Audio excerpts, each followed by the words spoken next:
السلام عليكم ورحمة الله وبركاته المشاهدين الكرام.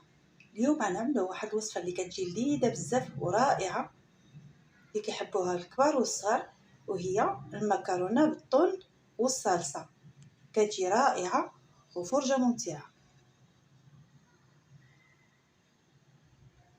دينا 4 كيلو ديال المكرونة، كتكون على هذا الشكل، اي شكل كتحبوه. انا كيعجبني هذا الشكل هذا. غادي نغسلها مزيان، وفي هذا الوقت كيكون عندي الماء كيغلى.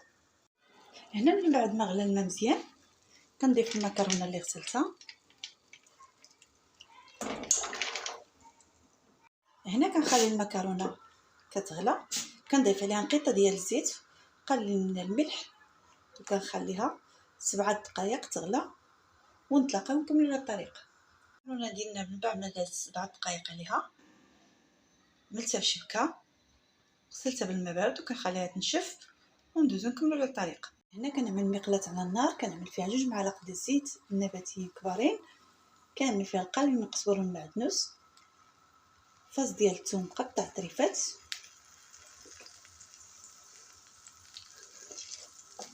كنخلي الثومه والربيع مع الزيت كيتقلاو شويه. بعد التحريك المستمر ندوز نكملوا هاد الطريقه. هنا من بعد ما تقلات الثومه مع الربيع كنضيف عليها 2 حبات ديال الطماطم اللي كيكونوا محكوكين، او علبه ديال صوص طماط على هاد الشكل. كنضيف عليها القليل من البابريكا والقليل من الكمون. كنحرك جميع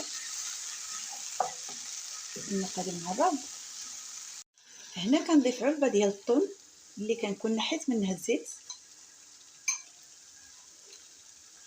كيبقى الطون اختياري، الافضل يكون النوعيه اللي كتكون ممتازه.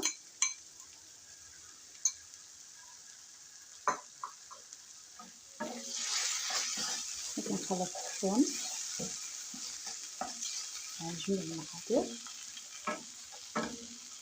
هنا كنضيف المكرونه وكنخلط الكل. هي كتجي واحد الوصفه اللي كتجي رائعه ولذيذه بزاف في المذاق ديالها. وضيف القليل ديال الملح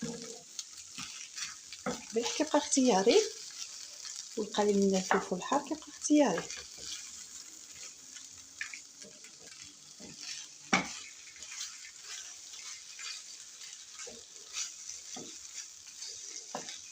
الوصفه ديالنا هي واجده، عملوها في طبق التقديم، نتلاقاو مع الشكل ديالها النهائي.